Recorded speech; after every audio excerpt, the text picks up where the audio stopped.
Well, hi everybody, Father Alex here. Welcome to another episode of the Godcast. My guest on the Godcast this week is legend of 70s, 80s, 90s football, former striker Ron Futcher. Ron played for numerous clubs, including Luton Town, Manchester City, Barnsley, and my own team, Burnley Football Club. We're going to be catching up with him and looking back at his incredible career. Hope you enjoy the Godcast. If you do, then check it out. There's lots of sports people, celebrities, politicians, musicians, and people from the world of church. But for now, I do hope you enjoy this interview with Ron Futcher. Well, I'm delighted to say that joining me on the Godcast this week is a proper football legend from 70s, 80s, and even the 90s, Ron Futcher. Ron, it's brilliant to get you on the Godcast. How are you? Oh, I'm very well, thanks. My pleasure. Life's good. Ron, I was absolutely chuffed to bits when you said you come on. You take me to my own childhood when I used to collect the Panini football sticker albums. I don't know if you remember them. Oh, I do remember them. Yeah, yeah. And seeing you there with your brother with your flowing blonde locks, and they were. It seems such a long time ago. Well, it is, isn't it? But Yeah. what does your career seem ages ago now? Or do you kind of still look back at it with such really fond memories? Or It's funny because I had two kind of careers, one in the UK and one in the States, kind of thing, and both of them I have actually got nothing tangible to say I ever played football. My grandkids don't even believe I played professional football. So, somebody called me up recently and said, "Have you got any memorabilia, a shirt?"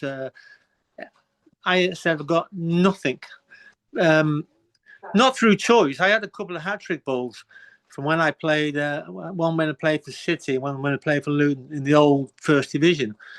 And I had them at my mum's house in Chester up to 2016 when she died. And I was in the States, so somebody's taken them, and I don't know where they are. So that's about the extent of it, really. right. Well, we'll have a little trip down memory lane. But am I right in saying that you live in America now? I live in Tampa. Yeah, Tampa Bay. Been here 18 years. Yeah. Yeah. So must feel very much like home now. Well, it is. We've got a daughter who lives half a mile away with three grandkids. My son lives 3 or 4 miles the other side with one little grandson. And yeah, apart from my older daughter who still lives in Huddersfield, um, yeah, all my family are here. You've Yeah. not lost the accent though, have you? You've still got the. It's strange because a lot of people say that. I mean, I've come across quite a few English patriots, Pats, and they still speak, well, they speak in American. But no, it can't shake it off. No. Let's go way back, Ron, to your early days in your first pro contract. Do you remember getting that contract? Yeah. Just tell us Yeah. about Well, what happened was, I mean, my brother and I were, I mean, obviously we played the same teams at a very early age, all through up to Cheshire Schoolboys, and we had a host of clubs we could have signed for, but we decided to sign for Chester, a local team who were 91st in the league, and not going very far very quickly. My older brother Graham played there, and I don't think we really were ready to leave home to go, stay in digs at 15. So we signed for Chester, and also we signed for Chester on the pretense that we'd probably get in the first team quicker, and we'd probably get a move quicker. And it actually worked out. We signed pro contract on our 17th birthday, £5 a week. It was over the moon, and then we got in the first team. Probably 3 months later, Paul got in first. He played about 15 games, and I got in. Made my debut at Workington, drew 0-0. Played three more games, and I think it was the end of the season, Luton Town had just been promoted. They came in for Paul, and they signed him for 100,000, which was a record fee then. And I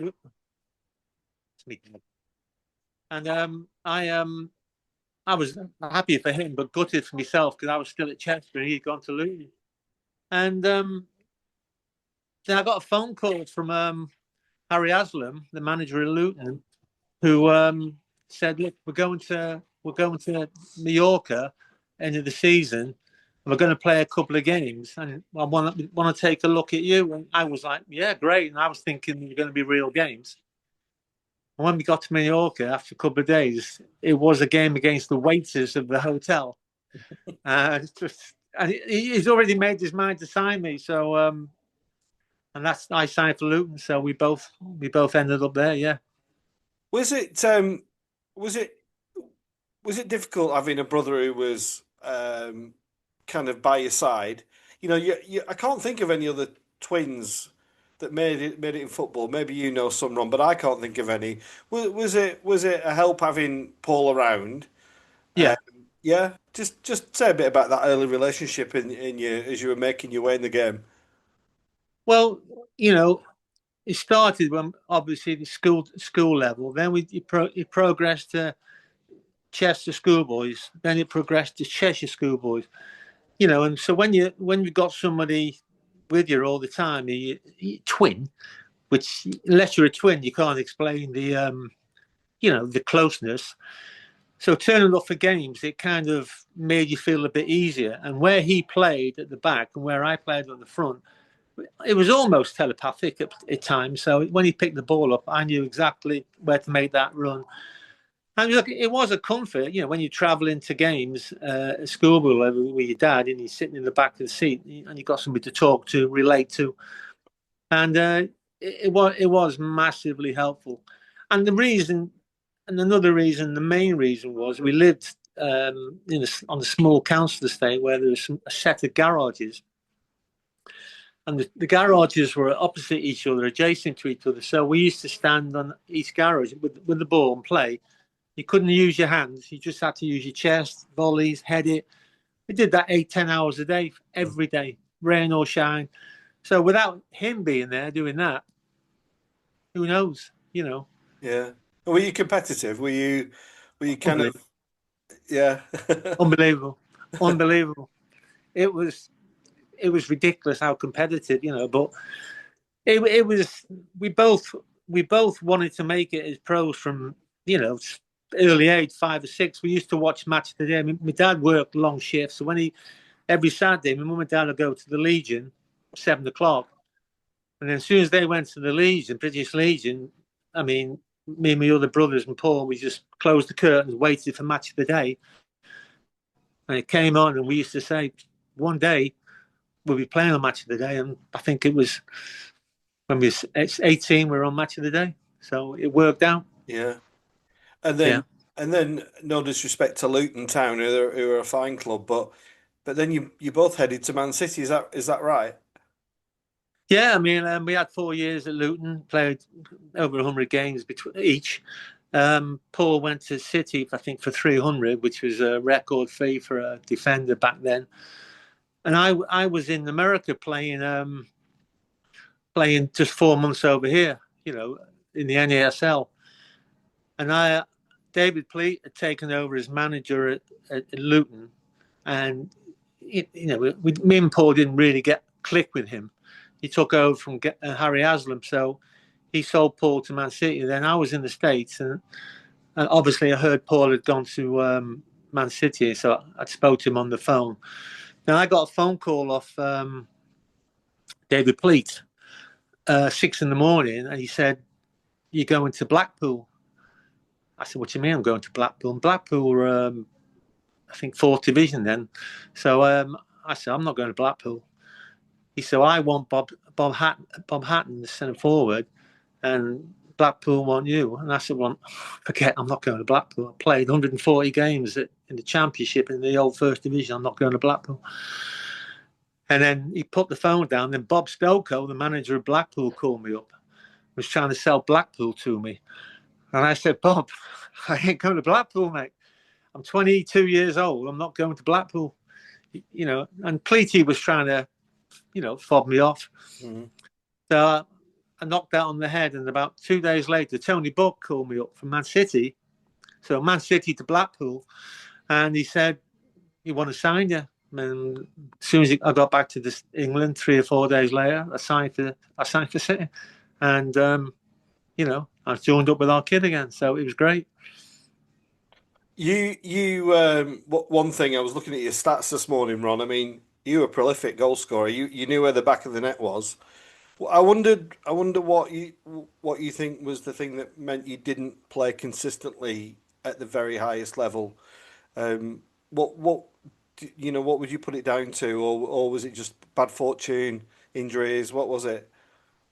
And that's a great question. And me and Paul used to talk about it because I think probably we did underachieve in the to the point where he should have played a ton more games at the top level, and probably I should have done because I think we both, we had the ability and everything else. I think what happened was when we went to Man City, you don't get an initiation. You're thrown in, and it's dog eat dog. None of this 6 months. Let's ease them in, and you're in it, and you're in the squad, and you got to earn your corn straight away. And I had Mickey Shannon, England international, Brian Kidd in England international, and I turned up the City as 22-year-old nobody really, and so you got to try and get one of them two places. And when I did get in, I mean, I scored the hat trick at Chelsea. The following week, I scored against Tottenham. We beat them 2-0. And the following week, we're playing Man United at Old Trafford, and I wasn't even in the squad. So, and Kiddo was back from injury, and he played, and rightly so, because Kiddo was a great player. He was England international, so I had no qualms about that.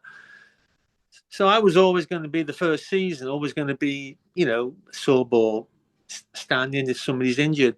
So you never really get the extended run at it because the manager's got his England internationals.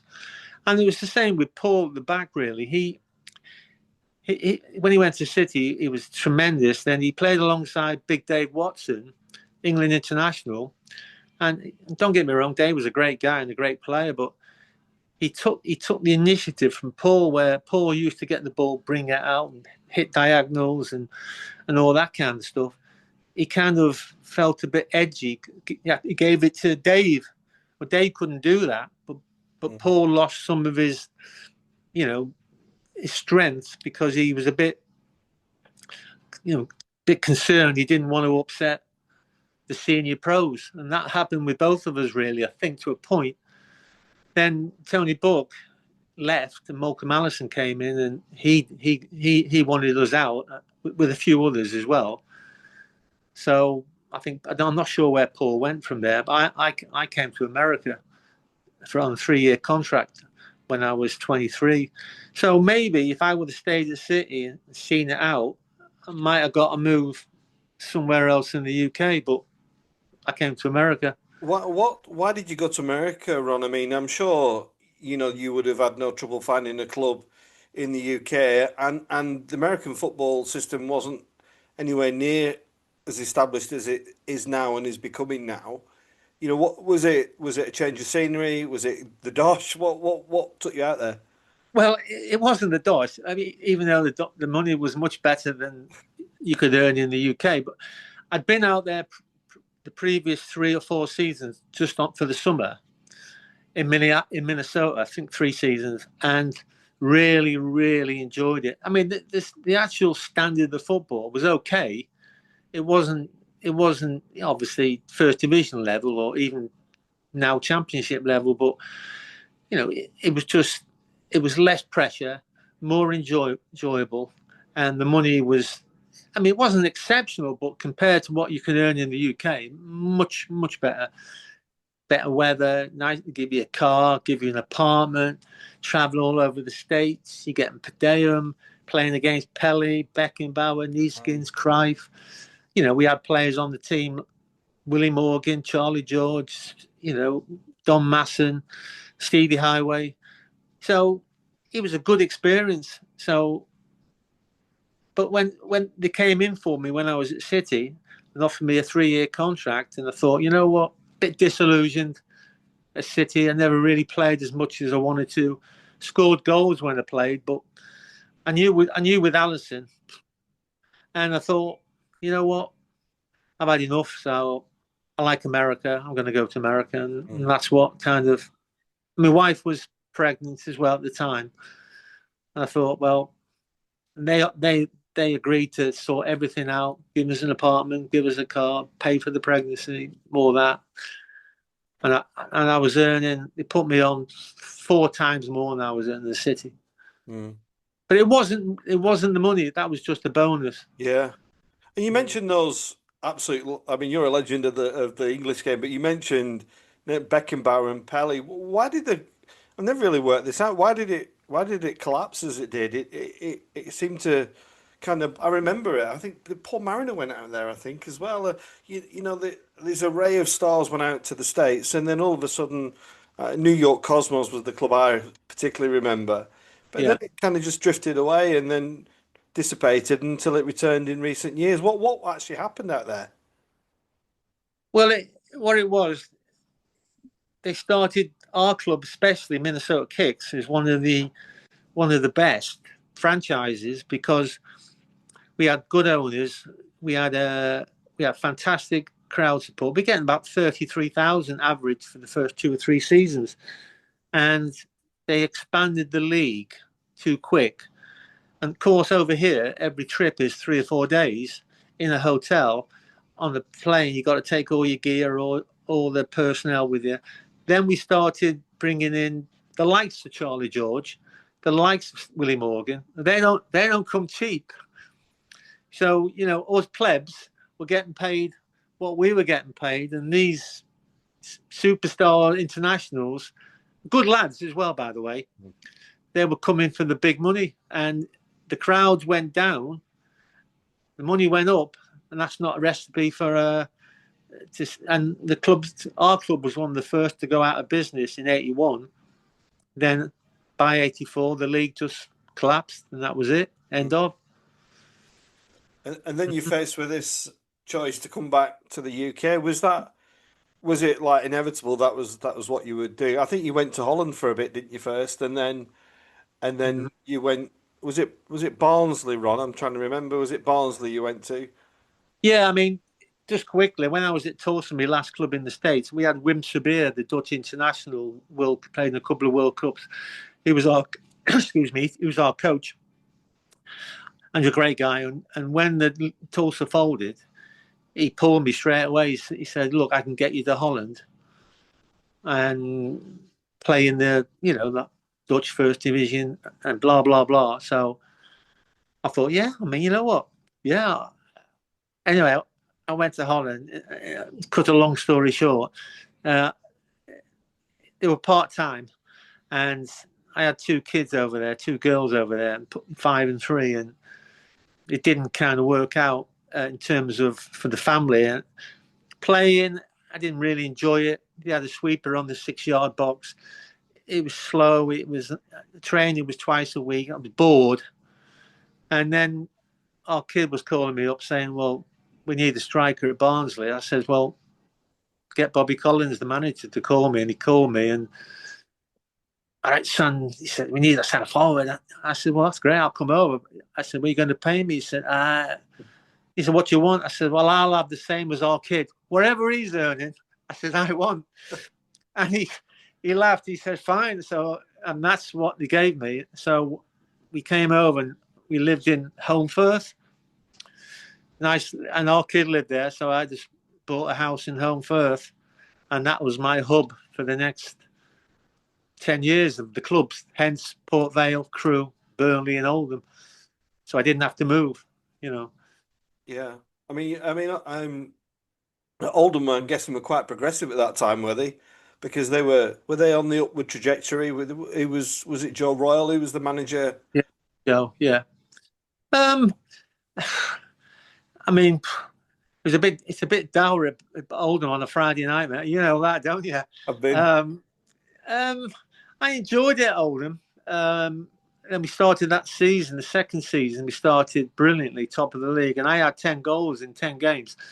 The same season, Clive Allen scored all his goals, so he was bombing along in the top division. I was bombing along at Oldham, and then, what normally happens, you don't score for 10 games, and then you get back going. And I end up leaving because I got sent off a couple of times, once in the first team. And Joe gave me a punishment. He played me in reserves on Tuesday, but I got sent off in the reserves. So that didn't work out very well. And he tried to fine me like 4 weeks' money. And I can't have 4 weeks' money. He's taking bread off the table. So I had a bit of a fallout with Joe, which was heading towards that way anyway. And I went to sign for Bradford. Funny enough, when I was at the hotel talking to them, Joe turned up. I thought, well, what's Joe doing here? So I went in to talk to, I think the chairman, Higginbottom, I think it was, at Bradford, and the manager, and they wouldn't give me what I wanted. So I walked out, and then Joe grabbed me. He said, "Where are you going?" I said, "I'm going home." He said, "You can't go home." He said, "You have to sign for them." I said, "I don't have to sign for them because they're not offering me what I want." And he said, "Well, how much are they short?" So I told him. He said, "We'll give you it." I went, "Okay." So I said, "Just put that in writing on the back of a fag paper." And so he did, just as proof, and signed it. So I went in and I signed for Bradford. And they were second, third from bottom. They finished 10th. I played in the last 10 games, and we won 7, drawn 2, and lost 1. And I think I scored 7. Oldham missed out on promotion. So I love those old stories, Ron. I had, I'm sure you'll know Jamie Hoyland, who oh yeah, was Sheffield United, and numerous players have told funny stories on this podcast about, there were no agents in those days, and no. he told a story. I think he was in a club, and he was literally about to sign the contract, and the phone rang and said, "What are you doing?" He said, "I'm about to sign for." He said, "No, no, no, out you come. We'll and literally left the room saying, "I've had a better offer. I'm off." And that was how it was, wasn't it? Well, when I signed for Burnley, I was at Port Vale, and I was trying to get away, and Burnley, John Rudge said, "Burnley have come in for you. They've offered us 60 grand or whatever," which was a lot of money then for a club like Burnley. And so that night I met the Doc and Frank at a hotel on the roundabout, Hilton Hotel on the roundabout, Ainley Top in Burnley and Huddersfield. And I walked in, the Doc came over. And like you said, no agents. And I walked in. "Hey, how you doing?" I went, "All right, Doc." He said, "Well, me and you are going to..." Oh, he said, "First, can I get you a pint?" I said, No, I don't. "You want a cigar?" I went, No, I don't want a cigar. No, I just want to have a chat." He went, "Well, me and you will chat. Frank's sitting over there in the corner, and me and you are going to chat and chat. Then if we can sort out, we'll go and speak to Frank." I went, "Yeah, all right." And he said, "Well, what are you looking for?" So I told him. What? He said, "We can't get anywhere near that." I said, "Well, I'm leaving Port Vale, which is Championship. I'm coming down 2 divisions." He said, "But we don't pay that kind of money." I said, "Well, I don't come to Burnley then." He said, "As simple as that." He said, "Well, that's ridiculous." I went, so he went, Frank, no." Like this. And Frank was, well. So I went, so I think Frank, what I remember, Frank come over and he Frank said Casper. something. This is for anybody who's not sure. Frank Casper. This is Oh, yeah. yeah. Frank was great. And kind of shut me down. He said, "Well, it's been nice meeting you, and hope you have a good season at Port Vale." So I went home. And my wife said, "How did it go?" I said, "He'll call me in the morning." Yeah, Willie, I said, "Yeah, we couldn't agree anything, but they'll call me in the morning." Next morning, they called me, and we sorted that out, and I signed, and yeah, that was it. Burnley, yeah. Yeah. I remember you at Burnley. You were really well. You are tall, and you have these long white stockings. And but I remember thinking, "Oh, he knows where the net is." And that's all I cared about as a young lad, knowing where the net is. But what was it like? a lot of people who listen to this, Ron, are Burnley fans. And going back to Jamie Oyland, he talked about Gawthorpe as it was, and he used to say you'd go in and it were damp and it were smelly, and he said, but it were our damp. He said there was something special about Burnley. Do you concur with that, or was it Yeah. just Just say a bit about that. Well, I always knew it was a big club. In terms of ex-players and the success they've had and the crowds they get. So big stadium, great pitch, and so I had no qualms about dropping down a couple of divisions to go to Burnley. And when I first got into the change room, it felt big time. Mm. And I'll never forget that before the first game, I can't remember who was against, maybe Stockport. We had this team meeting room, like you would have at United. And it was like a cinema, and Frank was on his desk, and it was so professional, and for that level, fourth division, right? And I thought, Jesus, this is amazing. We're talking about the game tomorrow. We're actually, doing some planning. Because Frank had said to me when they signed, he said, look, you might get a bit frustrated playing here to start with. I said, well, how's that? He said, well, I'm not. He said, we got, they might not be kind of on your level in terms of you played at that high level a lot, and you might get frustrated with some of the players. They might not see they might not see your pass. You might be able to see it. They might, and it was right a little bit with that. You know what I mean? Because, sometimes you pick the ball up, and you remember Mish, the fullback. Yeah, Measham. Yeah, I do remember him. Yeah, he was a top fullback, man. He should have played at a much higher level. Because when I used to get the ball, he was on his way. I remember him. Yeah, and so I thought, it's going to be challenging, but it wasn't as bad as that. And then, like Jamie said, the training facility was, compared to other clubs, was amazing. And the biggest thing was for me was when we played an away game. I remember playing Scunthorpe away once. We stayed overnight. I thought, staying overnight? I know I think it was a new kickoff, but I mean, I'll give you an example. When I was at Crewe, we played Barnsley away first game of the season, and I got to the ground about 8 o'clock because I had to leave. It took me an hour and a half to get from my house to Crewe. We got on the coach, and we'd been going about 2.5 hours, 3 hours. And I said to somebody, how far are we from the hotel? Starving, won the pre-match. Then Dario Garardi must have heard me. He said, well, we're going to be there in about 10 minutes. I went, all right. And all of a sudden we pull into a lay-by, and they bring out all these flasks. They're pulling out chicken, and they're serving our pre-match meal in a lay-by on the way to Barnet. And I thought, what? But at Burnley the season earlier, we're stopping in a hotel. Yeah. The night before, coming down in our blazers with ties on, eating a meal, and then breakfast, then a pre-match. Yeah. And I actually think it worked against us because some players were eating a massive big meal in the night, breakfast, then a pre-match. They couldn't run in the afternoon. Bit different now, Ron, isn't it? Oh. I mean, I go with my daughter who's in her early 20s, and she's only really known the good times. And I always say, you just don't know how lucky you are, Holly. I mean, tomorrow we're playing Chelsea, and it is incredible where the club is. You must be pleased with Burnley now. Oh, yeah.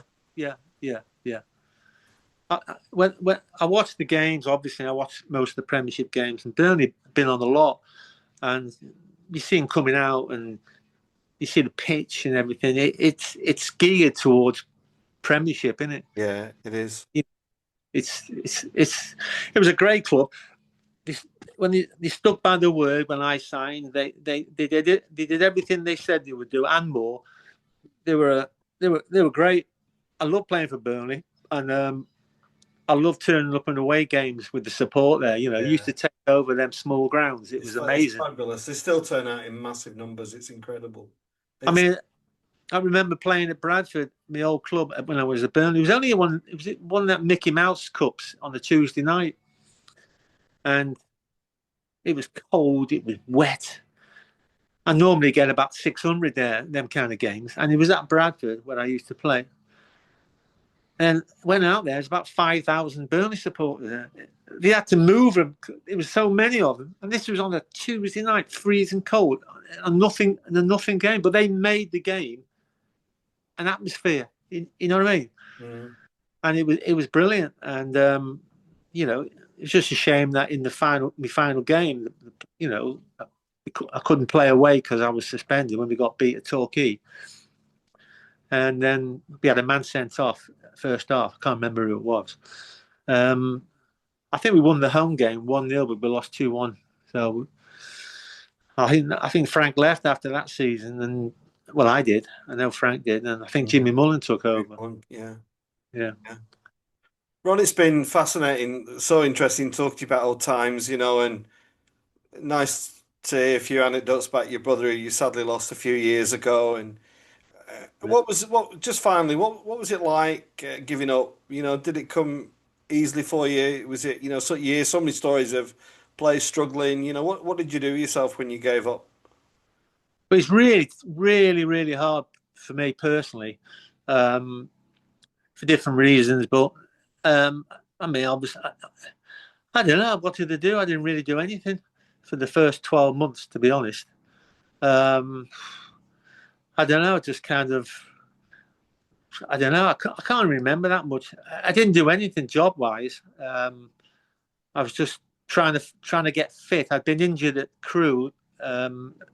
Last couple of games of the season, I got injured, and I wanted to try and keep playing non-league for a year or so. You know what I mean? But I really struggled with my knee, and I got it all right. And I played a few games for Boston, but it was too far, and the standard was not the best. So I just decided to call it a day. And I was just trying to decide what to do. To be honest, Alex, I didn't really know what to do. I had 3 kids living in Elm Fir, thinking, what am I going to do? And but it sorted itself out eventually, and you just get on with it, don't you? Yeah. And life's just nearly 70 next year, and gosh. Yeah. But there's definitely football DNA in the Futcher family. Your nephew's been involved with England coaching, hasn't he? And any more Futchers making the way through the football bloodline? Danny Murphy's my nephew, right? Yeah. I see Danny now and then. I come back to England every year. I spoke to him last year. He was in my sister's house, his mum's house when I went round. So I was talking to him for a while. Ben, spoke to him regularly.